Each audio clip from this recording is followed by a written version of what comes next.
Alors nous allons faire un point assez global sur la forte volatilité du colza depuis quelques semaines et quelles en sont les raisons. Alors le marché du colza évolue très rapidement depuis plusieurs semaines entre 500 et 550 euros par tonne. On a des amplitudes quotidiennes de prix qui vont jusqu'à plus de 15 euros par jour et on a un colza qui est fortement influencé par l'évolution des huiles végétales. Un événement a particulièrement affecté le marché du colza ces dernières semaines et même ces derniers jours. C'est un accident de bateau, la Moselle, qui a entraîné la cassure d'une écluse et l'arrêt de la navigation sur la Moselle. Alors 70 bateaux sont actuellement bloqués sur la Moselle. Les premiers échos parlent d'une reprise de la navigation pas avant le mois de mars. Euronext a immédiatement suspendu les points de livraison sur son contrat colza février, ce qui a entraîné d'importants rachats de positions de la part des opérateurs de la filière, ce qui est d'autant plus important parce que les flux entre la France et l'Allemagne sur le colza s'accélère habituellement entre janvier, février et mars. La principale raison, c'est qu'on a plus d'utilisation d'huile de colza et de colza en Allemagne l'hiver, en raison de la capacité du colza et de l'huile de colza surtout à ne pas geler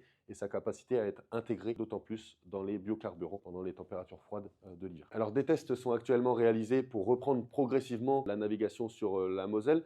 Quelques bateaux ont pu même passer cette écluse en Allemagne et cette reprise progressive mais lente du trafic sur la Moselle entraîne tout de même une correction assez importante des cours. Si on se penche un petit peu du côté des fondamentaux, c'est-à-dire l'équilibre entre l'offre et la demande de colza en Europe, on se rend compte que la production en 2024 a été correcte mais un petit peu décevante. L'USDA en a profité justement dans son rapport mensuel la semaine dernière pour revoir en baisse son estimation de production, donc à 17,2 millions de tonnes. C'est la production européenne la plus basse depuis 2020. Donc face à cela, on a une consommation de colza qui est quand même assez dynamique, notamment pour la trituration, et on a des besoins d'importation qui sont records en Europe. C'est-à-dire qu'on a besoin d'importer pour fournir nos usines de trituration. Parmi nos fournisseurs, on retrouve bien sûr l'Ukraine, qui a eu une production assez correcte, qui nous fournit du colza depuis l'été, mais dont les disponibilités vont être de plus en plus limitées jusqu'à la fin de la campagne. On a également l'Australie qui va pouvoir nous fournir des disponibilités parce qu'ils sont en train de récolter à l'heure où on se parle.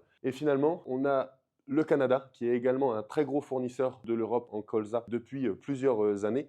Mais ce pays pose de plus en plus de questions dans la mesure où ils augmentent chaque année leur capacité de trituration et la volonté, c'est encore dans les années à venir, d'augmenter la trituration locale et donc au détriment des volumes disponibles à l'export. Si on regarde à plus long terme, alors les perspectives sont bien meilleures pour la production de colza, notamment sur la France. Le ministère a ajusté justement son estimation de surface pour l'année prochaine, pour la récolte 2025, donc à 1,34 million d'hectares. C'est à peu près similaire aux surfaces que l'on a pu avoir en 2024. Par contre, c'est une hausse de 11% tout de même par rapport à la moyenne 5 ans. Les perspectives de production sont pour l'instant plutôt favorables, ce qui rassure les agriculteurs. Par contre, comme chaque année, le printemps sera la clé et le cycle cultural et les conditions de culture seront à suivre jusqu'aux récoltes. Justement, sur la nouvelle campagne, les prix s'approchent des 480 euros par tonne sur Euronext. Alors, ce sont des prix forcément un petit peu décotés par rapport à ce que l'on peut avoir sur les échéances rapprochées.